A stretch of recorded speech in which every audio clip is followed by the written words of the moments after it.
Hadrosaurs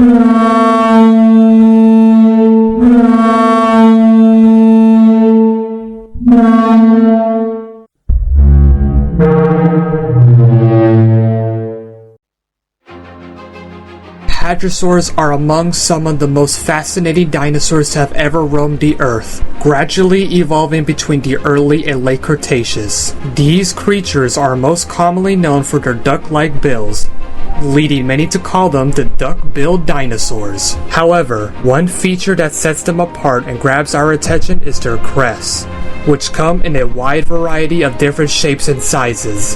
One group of hadrosaurs in particular had large and rather hollow crests, which would have produced loud and beautiful songs that echoed throughout the landscapes of the late Cretaceous world, creating wonderful music much like their modern descendants.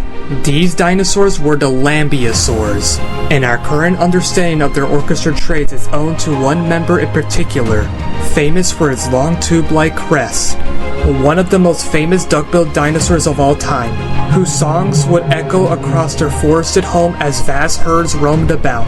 This animal is known today as Parasaurolophus, the Cretaceous composer.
The story of this prehistoric musician began in 1920, when a skull attached to a partially complete skeleton was discovered by a team from the Royal Ontario Museum near Sand Creek, located along the Red Deer River in Alberta, Canada. The rocks in which the remains were found resided in the Dinosaur Park Formation, which wouldn't be defined until 1993. Famous paleontologist Levi Sternberg oversaw the collection of the specimen in the field and helped the team bring the material back to the museum.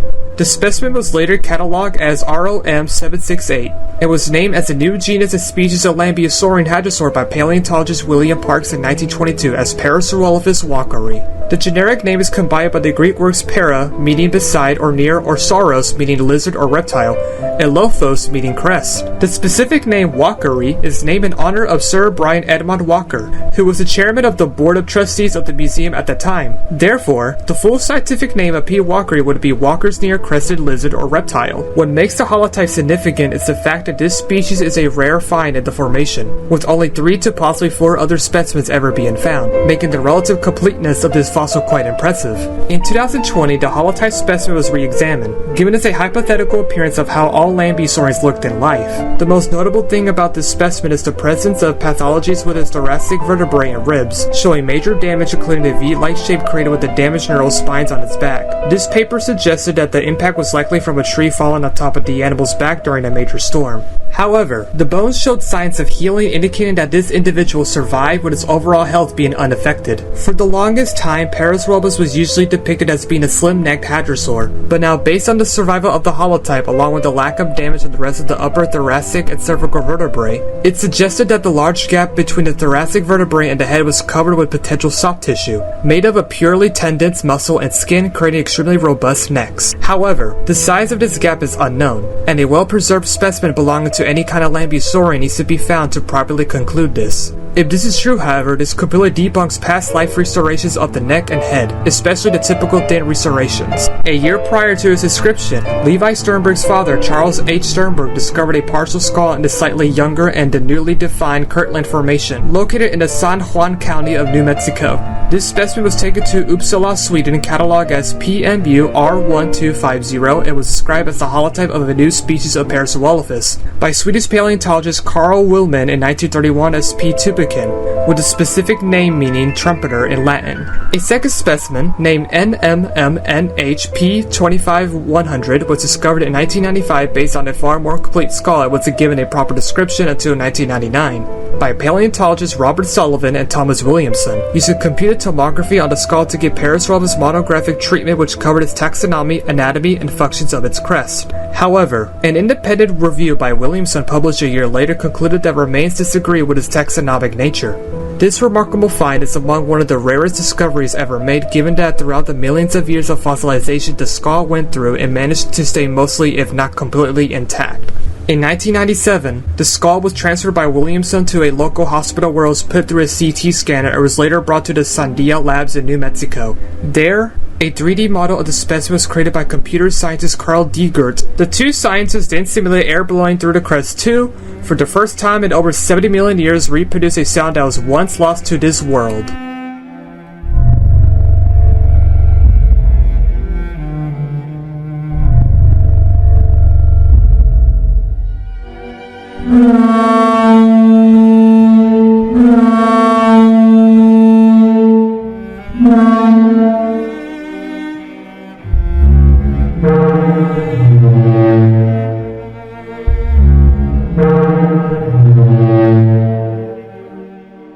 For the longest time, no one knew what the function of this bony crests were, but paleontologists have made several hypotheses over the years. Some of its earliest life restorations depicted it as a semi-aquatic animal. Like most hadrosaurs, Parasaurolophus was also believed to use his duck bill to consume aquatic vegetation. Thus, paleontologists like Alfred Sherwood Romer, Martin Wilfarth, Charles Mortram Sternberg, and Ed Colbert argued that the crest could have either functioned like a snorkel, an attachment for a mobile proboscis made for consumption, an air type to keep water out of its lungs, or an air reservoir for the animal to stay underwater for long periods of time. Other ideas include the crest being attached to vertebrae supported by muscles and ligaments above the shoulders, which in turn would support its head, a weapon made for intraspecific combat, a cast-like crest built to defend foliage like modern-day cassowaries, a structure built to house salt glands or special olfactory tissue to improve the sense of smell for all lambeosaurians. However, all these ideas were rejected. However, the 1997 paper that was published after this sound was produced supported the hypothesis that the crest was not only used for display, but the hollow chambers inside the crest are similar to man-made instruments like trombones, producing low-frequency sounds.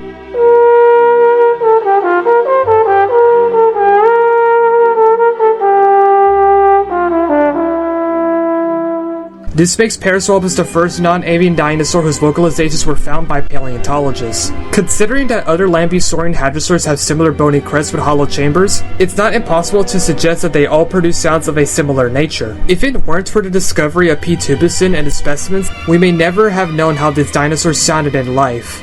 Another paraspecimen named FMNHP27393 was discovered in the Fruitland Formation in New Mexico. The material of this specimen consists of a partially complete short and round crested skull along with almost the entire postcranial skeleton with the exceptions of portions of the tail, feet, and neck. Paleontologist John Ostrom designated this specimen as a new species, named P. curticrostatus in 1961. The specific name is from the two Latin words with curtus, meaning shortened, and crostatus, meaning crested. This is the first species within the genus confirmed to have a large geographic range, as a second specimen also known from a skull BYU2467 was found and described from the Campanian age rocks of the Kaiparowitz Formation located in the Garfield County of Utah. In 2009, a smaller Parasaurolophus specimen was found in the Kaiparowitz Formation when the remains were examined at the Raymond M. Alf Museum of Paleontology. It was said to look a lot like the Hadrosaur. In 2013, it was published and described as a juvenile of the genus, cataloged as RAM14000, nicknamed Joe. The juvenile is estimated to have been a year old when it died, and it is currently the youngest Parasaurolophus specimen and the only juvenile ever discovered and described, known from a nearly complete skull. Thanks to how intact and complete it is, it gives us a great understanding of how these animals grew. In 2024, paleontologist Jim Kirtland announced that a new species of Parasaurolophus is set to be described soon. The title of the upcoming paper in the Zoom call held by Kirtland then confirmed that the new species from the Grand Staircase Escalante National Monument in southern Utah. Putting aside its location, we know little to nothing else about this new species currently. Overall, Parasaurolophus has quite an expansive history. Spanning just over a century, Parasaurolophus has become one of the most popular and recognizable hadrosaurs of all time. From a semi-aquatic snorkeler to now a musician that filled the Cretaceous air with his wonderful symphonies, it was an animal like no other. And, as it turns out, a rather large one at that.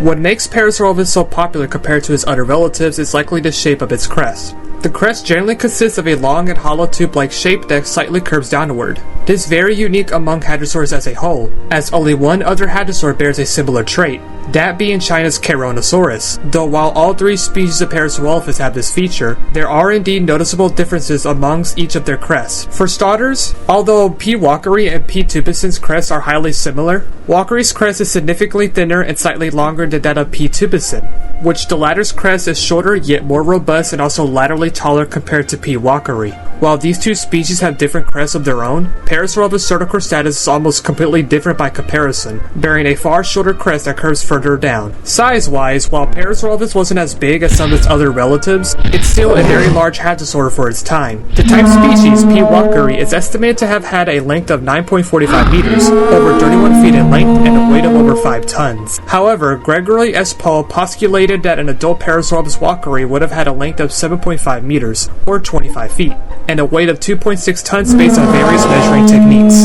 As for Parasaurolophus tubescen, given the only known material comes in the form of a skull, it is hard to tell how big it could have gotten. However, this species is estimated to be 9.7 meters or 31.8 feet, and weighs in at 5.3 tons. If this is true, that makes P. tubescen the largest species. As for Parasaurolophus certicrostatus, the material is known from the measures of species at 8.7 meters or 28.5 feet in length, and weighing at 3.4 tons, making the species rival if not just exceed P. walkeri in terms of body length, but surprisingly not in weight. While Parasaurolophus were rather large lambeosaurians, they were nearly dwarfed by their close and distant relatives, such as the gigantic Magnapolia, which reached a whopping 16.6 meters in length and weighed as much as 8 tons.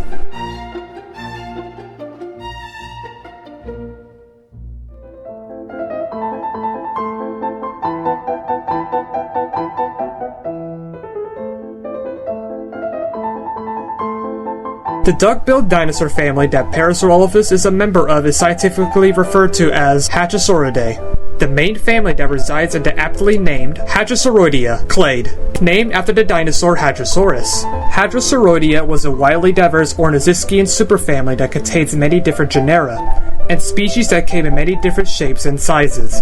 When the group was first described, their duck-like snouts and beaks were what earned them their common name of duck-billed dinosaurs. However, this is now considered to be a bit of a misnomer, considering that the bills are now known to have been covered by a large keratinous sheath, big enough on the upper snout to cover the lower beak in life. Hadrosaurids are also one of a few dinosaur groups that have evolved the capability of walking on all 4 limbs, while also being able to locomote, and even run on just their hind limbs alone. Fossil evidence shows that younger individuals of some genera and species mainly walked on 2 legs, but gradually transitioned to walking on all 4s as they grew. These ornithischians have a fossil record that goes as far back as the late Jurassic, evolving from a large clade of ornithopods called Echinoplexia. Early forms like Camptosaurus, Dicotyrodon, and Fukuyosaurus are what would later bring the rise of hadrosauriforms. Aside from standalone basal genera like the sailed Oranosaurus and Morellodon, along with the long-snouted Brightstonius, hadrosauriforms would later bring the rise of Hadrosauroidea, alongside a sister group, the thumb-spiked iguanodontids. The earliest hadrosauroids appeared in the fossil record approximately 130 million years ago, during the Hauterivian stage of the early Cretaceous, showing their humble origins in Western Europe through the taxon Portailsaurus. From there, non-hadrosaurid hadrosauroids began to spread throughout Eurasia, making their way to North America, and later spreading to South America and Antarctica, becoming one of the most diverse and widely spread herbivorous dinosaurs by this time, and bringing the rise of the far more advanced hadrosauromorphs, which would would live alongside true hadrosaurids, evolving during the Coniacian-Settonian boundary of the late Cretaceous. Aside from the more basal forms and unknowingly positioned members, Hadrosauridae contains two subfamilies, the bony crested lambeosaurines and the almost crested saurophines. Parasaurolophus specifically resides in the rightfully named Parasaurolophidae tribe of the Cretaceous subgroup, which also contains the more basal lambeosaurini. Lambeosaurines are by far one of the most widespread groups of true hadrosaurids, as some genera in this subfamily are the first of their kind to spread to North Africa. Other members that reside with Parasaurolophidae are the rather fragmentary genera Ankylophus and Ankylomasticator, alongside the more complete Asian Charonosaurus and Mexico's Telatolophus. Interestingly, due to the sheer similarities of anatomical structures, a few paleontologists believe that Charonosaurus could possibly be a potential fit species of Parasaurolophus. Paleontologist Hai Xing originally suggested that the possibility in the 2014 publication. If this is true, Parasaurolophus would not only have its geographic range extended to northernmost China, but its time range would also be extended to the Maastrichtian stage. However, this idea still seems to be under debate, and Charonosaurus is only considered as a possible junior synonym. Overall, hadrosaurs have a rather extensive lineage. While older members went extinct, their descendants kept thriving and adapting to a Cretaceous world that keeps shifting and changing for almost 100 million years.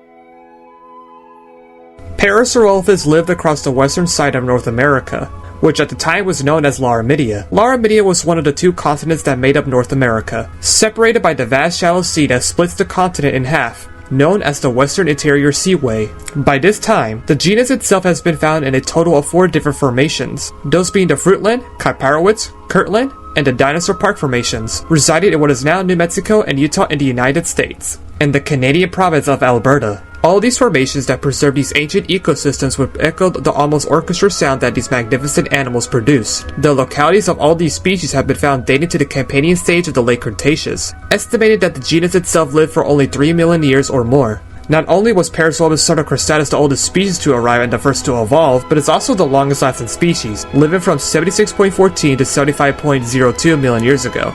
It lived even longer than its descendant species, P. walkeri, which only lived from 76.9 to 76.8 million years ago. P. tubusin, on the other hand, is shockingly younger than the other two species, only living from 73.6 to 73.5 million years ago. Hopefully in the future, more fossils can be recovered so that its missing evolutionary gap can shed some light on the whole evolution of this taxon.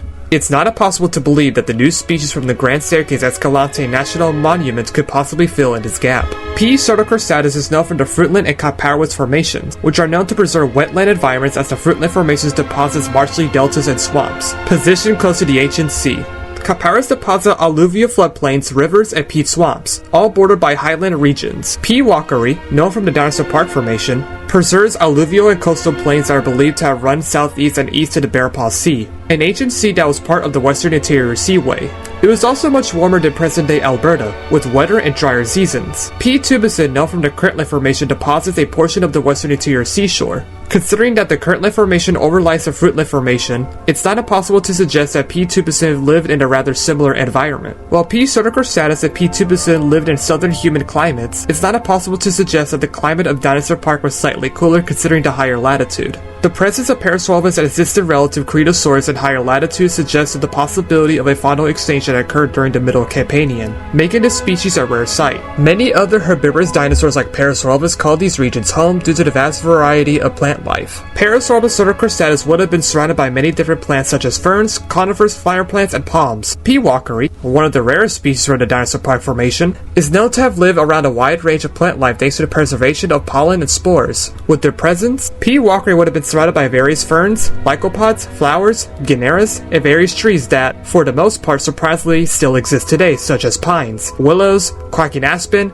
cottonwood, oak, birches, cycads, and much more. Aside from just pollen and spores, plant body fossils of ginkgos, conifers, and horsetails have also been preserved. Lastly, P. tubusin lived with many different types of flowery plants like magnolias, horsetails like Paraphyllanthaxylon, conifers like sequoia, small ferns, and much more. Looking at other relatives of Parasaurolophus, the specific diets of hadrosaurs is for the most part unclear. Stomach contents and caprolites in the past have concluded that hadrosaurs were generally browsers, feeding on broadleaf trees and also potentially ate rotting wood, possibly due to nutritions containing fungi and small invertebrates. However, a 2017 study described more caprolites from a hadrosaur that preserved the shattered shells of crustaceans, showing that hadrosaurs ate small animals like freshwater crabs and crayfish. It's not impossible to believe that Parasaurolophus may have had a similar diet, grinding up its food by chewing, using the downsides of compact teeth at the back of its jaws. Like most, if not all hadrosaurs, Parasaurolophus was probably very social, traveling in a herd, migrating from one place to another in search of food and water while also looking after their young. Interestingly, the crests of these lambeosauri started out small, round, and laterally flat in shape, similar to other members like Cretaceous and Hypacrosaurus. As they grew, these small crests gradually grew longer and became almost tube-like in shape once they reached adulthood. Since paleontologists know that their crests help for display and to vocalize with other members of their herds, it's not impossible to believe that they may have used their orchestra calls for courtship, communicating with other herd members, and alerting animals in the area if a predator is spotted. The genus overall lived with a wide assortment of fauna during the Campanian, most of which were either competition, other herbivores that they could simply coexist with, or various predators that they would have to worry about throughout their lives. In the fossil forest member of the Fruitland Formation, and the lower to middle unit of the Kirtland Formation where Parasaurolophus cristatus resided in, shows that it coexisted with various ceratopsids such as Pentaceratops, the bizarre Cosmoceratops, and the bullhorn Nasutoceratops, just to name a few. Other hadrosaurs that P. cristatus coexisted or competed with consisted of two different species of Gryposaurs along with Hadrosaurians and Brachylophosaurians of indeterminate nature.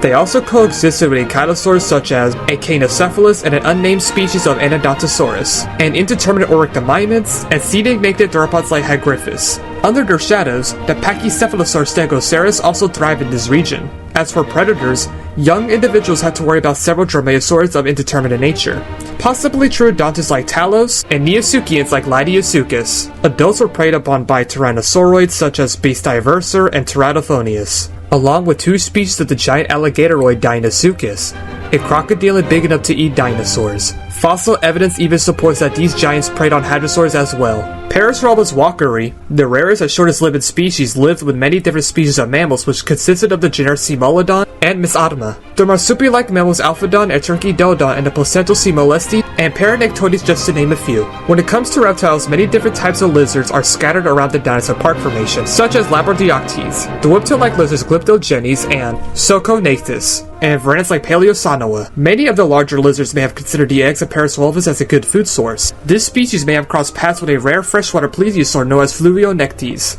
The lower member that Parasaurolophus walkeri was found in shows that it coexisted and possibly even competed with ceratopsids like Chasmosaurus, Mercuryceratops, and Spinops, and hadrosaurs like Gryposaurus once again, and Corythosaurus. The Pachycephalosaur Hansuizia, along with several ankylosaurs like the Nodosaurids, Edmontonia, and Dioplosaurus, and the ankylosaurs Euoplocephalus, Platypelta, and Scolosaurus have also been found in this member of Dinosaur Park.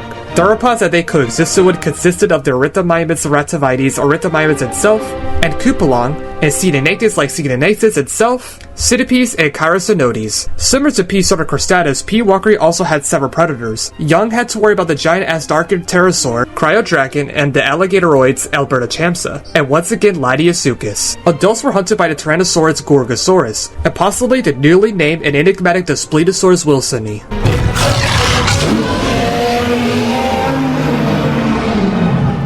The denizen members were the last and the largest species Parasaurolophus tubucin resided. In this member, the non-avian dinosaurs P. tubucin has been discovered to have coexisted and competed with are the hadrosaurs Cretaceous Nashlobetosaurus and Anasazisaurus, the ankylosaurs Zeopelta, and Nodocephalosaurus, the Pachycephalosaurs Phaerotholus, indeterminate orictomimids, and Caenorhynchids, and as mentioned before, the ceratopsid Pentaceratops. Other animals they live with include various turtles and fish. The predators that younger individuals had to worry about are once again several crocodiliforms, like the Goniopholida Dinazenosuchus, and the alligatoroids Brachychamsa and the aforementioned Lydiosuchus. The dromaeosaur theropods Sonodolestes were also present. However, all these animals were too small to tackle an adult individual.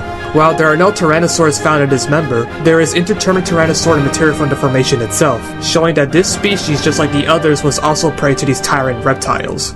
For the most part, hadrosaurs like Parasaurolophus seems to be almost defenseless, which is what has led to his portrayal as predator fodder in most media. However, hadrosaurs did have their defenses too. Parasaurolophus, like other members, not only supported a strong beak and large, laterally flat and muscular tails, but they also supported large hoof-like forelimbs. A specimen of Edmontosaurus, a distant relative, preserved soft tissue on its forelimbs, showing that all hadrosaurs, including Parasaurolophus, had this. That allows them to defend themselves with powerful punches or kicks when standing on their hind limbs. Overall, Parasaurolophus adds to the diversity of hadrosaurs in its ecosystem, filling in another role to control plant populations and competing with other herbivores within its environment.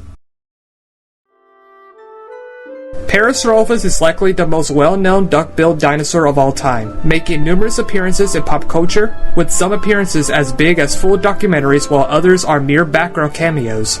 Covering all the titles that featured the animal in any shape or form would be almost impossible to do, and as such we will only be covering prominent features of this animal for our pop culture segment. With that said, its first on-screen appearance was in the 1940 Disney animated movie titled Fantasia, in the longest segment of the movie The Rite of Spring. In its theatrical debut, Parasaurolophus is seen as one of the many species of dinosaurs feeding on plants before the arrival of a hungry Tyrannosaurus rex. Parasaurolophus' first major appearance would be in the first Land Before Time movie in 1988, and throughout the franchise, Parasaurolophus would appear as a recurring background character and under the classification of a swimmer animal, and at times as a big mouth. It is also worth mentioning that one of the main characters, Ducky, has had quite a bit of controversy in regards to what genus she belongs to. Many of the movie's DVD special features state that she is a young Parasaurolophus, although she has been said frequently by the creators to be either Parasaurolophus, Anatosaurus, or most likely Saurolophus. Over the course of this franchise, Parasaurolophus' popularity would skyrocket, although its next major appearance in another franchise would take it even further. The next major appearance of this animal would take place in the form of the 1993 blockbuster Jurassic Park, with Parasaurolophus variously being shown in the background across many of the films starting with the first one. It would obtain bigger roles in a few following movies, partially in the second film, The Lost World Jurassic Park, along with 2022's Jurassic World Dominion.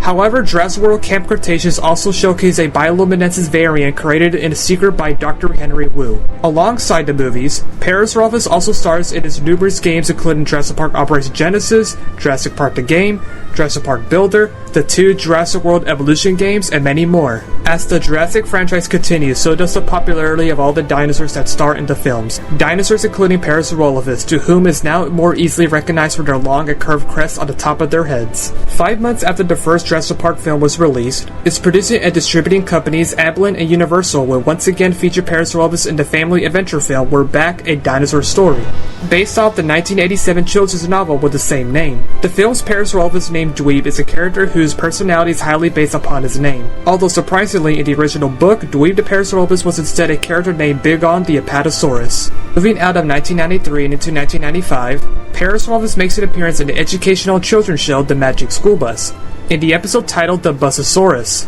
Upon traveling back in time, Miss Frizzle class sees a herd of these animals feeding on aquatic plants, along with incorrectly being depicted in the Maastrichtian stage coexisting with Tyrannosaurus rex. 5 years later, Disney finally brings Parasaurolophus back into another movie. 2000's Dinosaur showcases in the beginning of the film getting chased by a Carnotaurus, and later depicting several individuals among the massive herd migration led by Kron.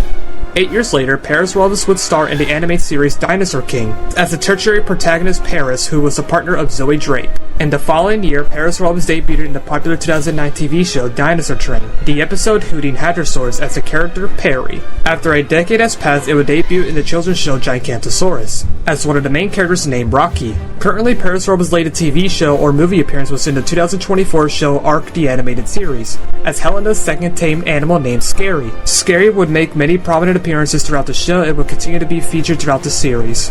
As for video games, Parasaurolophus has had a wide range of appearances outside of the Jurassic Park and World games. Its first appearance outside the franchise started in 1998 with its debut in the Carnivores franchise as one of the first dinosaurs that you're able to hunt. It also makes a return in its sequel Carnivores 2 in the following year and returns in many of the newer installments in the franchise. In 2002, Parasaurolophus would make its debut in the Turok franchise starting with Turok Evolution, along with returning in numerous other installments throughout the franchise. Afterwards, in 2004, Parasaurolophus finds itself in yet another zoo building game, that being Wildlife Park 2 as part of the Dino World expansion pack. It is a 5-star animal that also appears in its sequel game Wildlife Park 3 in 2010 as part of the Dino Innovation DLC. This time it could be brought into the zoo with multiple skin variants. Along with this, it will make its debut into the Fossil Fighters franchise with the first game as the airtight Vivasaur Paraloth. and would also appear in the sequel game Fossil Fighters Champions as of 2010. 5 years later, in 2015, Parasaurolophus is featured in Ark Survival Evolved as one of the most common creatures that can be found across the entire island. In this game, it is classified as a parasaur instead of its generic namesake. Going into May of 2018, it will get added into the 2015 open world survival game The Isle, as a playable creature that has to go through 2 growth stages. In the same year, Parasaurolophus was added in another open world survival game called Beast of Bermuda. Along with this, it is purchasable in the mobile game Dinosaur Park Primeval Zoo in 2021 in the Tree Steppe biome. Parasaurolophus also appears in the 2022 park building game Prehistoric Kingdom, showcasing both P. walkeri and P. startochrostatus, with walkeri as a 4-star animal and startochrostatus as a 3-star. The latest video game appearance for Parasaurolophus was in 2023 with Paleopians and June as your first and best friend, Lucky. Parasaurolophus is also said to be a rare species of dinosaur defined in the game, which explains everyone's initial reactions to your first dinosaur. Later on in October, the remake to Ark Survival Evolved called Ark Survival Ascended would cast the return of Parasaurolophus since the original 2015 game. As for documentaries, it would make its debut nearly 50 years after its discovery in the very short docufilm Dinosaurs the Terrible Lizards of 1970. Indirectly mentioned as a duck-billed dinosaur along with its potentially Cretaceous and Saurolophus, along with being incorrectly depicted living alongside a multitude of other animals of different time periods like Coelophysis from the Triassic and Stegosaurus from the Jurassic. Parasaurolophus then appears in a 1994 NHK Japanese documentary Hunter the Dragon, where illustrations are seen in the presentation once again showcasing what sounds it could have made. Around 2006, BBC would take the spotlight and showcase Parasaurolophus in the fictional documentary miniseries Prehistoric Park, in the final episode Super Croc.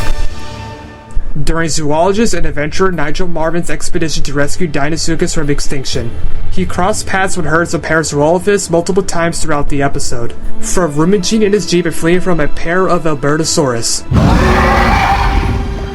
communicating with them on a beach using a seashell, and being hunted by the massive alligator that brought Nigel on his expedition in the first place. It should also be noted that Parasaurolophus and Albertosaurus would not have been found in Texas, as there's no fossil evidence to support them being found in this region. Along with this, Albertosaurus would not have lived alongside Parasaurolophus, as the latter lived in the early Maastrichtian. In 2009, Parasaurolophus would be shown in 2 more documentaries, starting in May with the short docufilm Bizarre Dinosaurs, along with the short docuseries Clash of the Dinosaurs, where it incorrectly uses ultrasound for weaponry, despite the fact there is no fossil evidence to support this. This same model for Parasaurolophus is reused for Chironosaurus in the 2010 movie version titled The Last Day of the Dinosaurs. In that same year, Parasaurolophus also appears in the documentary Prehistoric in the final episode titled Los Angeles.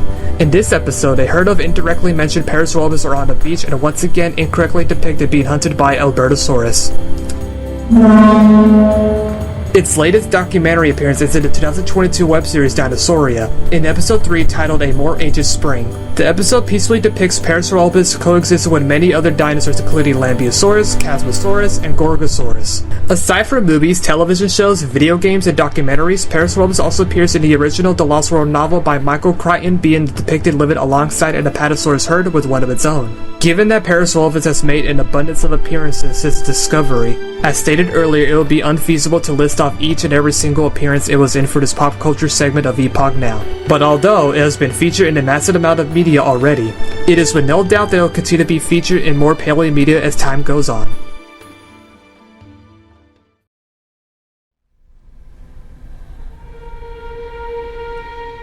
Parasaurolophus was one of the most successful hadrosaurs to have ever lived, thriving throughout Laramidia for 3.4 million years, with 4 to possibly 5 species assigned to the genus. These dinosaurs lived in a credible time during the diversification of hadrosaurs and ceratopsians. Their magnificent calls would echo across the landscape, and would be a testament to the evolutionary success of the dinosaurs. However, about 73.4 million years ago, the vast herds of Parasaurolophus would mysteriously vanish from the fossil record, leaving only their bones behind. The cause of their extinction is still an ongoing debate. However, it seems likely that Parasaurolophus extinction wasn't an isolated event. At the Carpathian-Maastrichtian boundary, numerous different kinds of large dinosaurs would disappear. This would include the group of hadrosaurs that Parasaurolophus belongs to, the Lambeosaurians.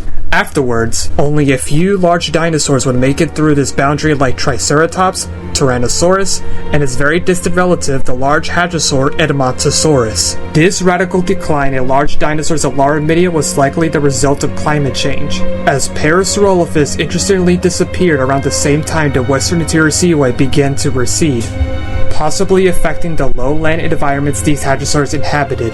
Therefore, it's safe to assume that Parasaurolophus was one of the first casualties of these environmental changes. While Parasaurolophus may be gone, the group it belongs to, the Lambeosaurinae, still persisted until the very end of the late Cretaceous with dinosaurs like Africa's Ionabia, Mincaria, and a very closely related Cheronosaurus. If Cheronosaurus is indeed another species of Parasaurolophus, this could mean that Parasaurolophus managed to survive until the end of the dinosaur age, driven to extinction by an asteroid that was 6 miles across. The giant rock would crash into the Gulf of Mexico and cause an extinction that would wipe out 75% of all life, including all of the non-avian dinosaurs. With their demise, the incredible sounds that the Lambeosaurs produced would vanish, never to be heard from again, as their calls became lost to time.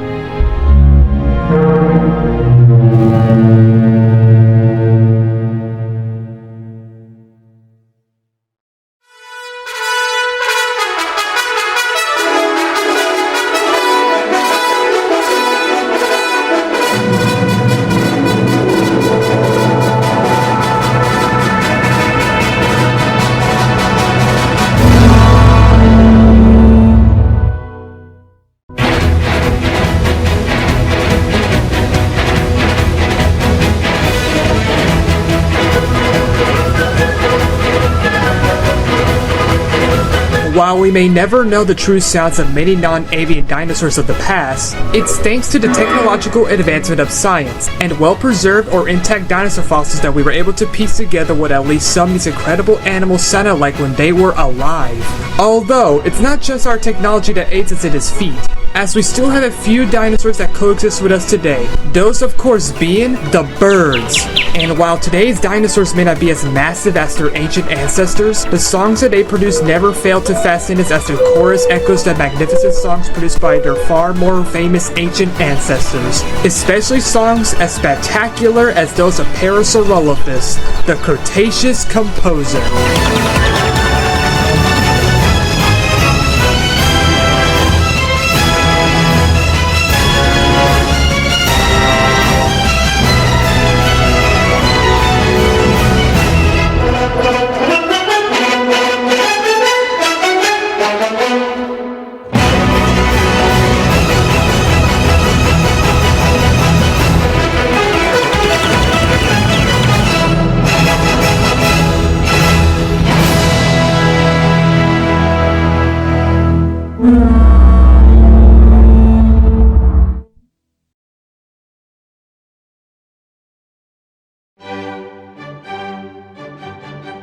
Thank you all for watching today's video all about the crested musician of the Cretaceous, the one and only Parasaurolophus. We really hope you enjoyed this one and we can't wait to see you in the next video. This video was directed and narrated by myself, MikeMC9797, scripted by myself, SpinoDragon145, CrimsonAcro, LegitEliminator, The Primal Earth, and RangoGamer. Edited by myself, The Primal Earth, LegitEliminator, RangoGamer, Straight Up Murph, CrimsonAcro, SpinoDragon145. The graphic designers for this video were Straight Up Murph for creature design, TheDinosaurHunter for the thumbnail and P. Walkery model and animation, and Mephilas Seijin101 for the P. Tubicin and Pseudocrostatus models and animations. And lastly, the researchers for this video were MikeMC9797, SpinoDragon145, and CrimsonAcro. As always, be sure to like, subscribe, and be sure to turn on the notification bell to update on our content. And as always, we'll be seeing you all next time on Epoch Now.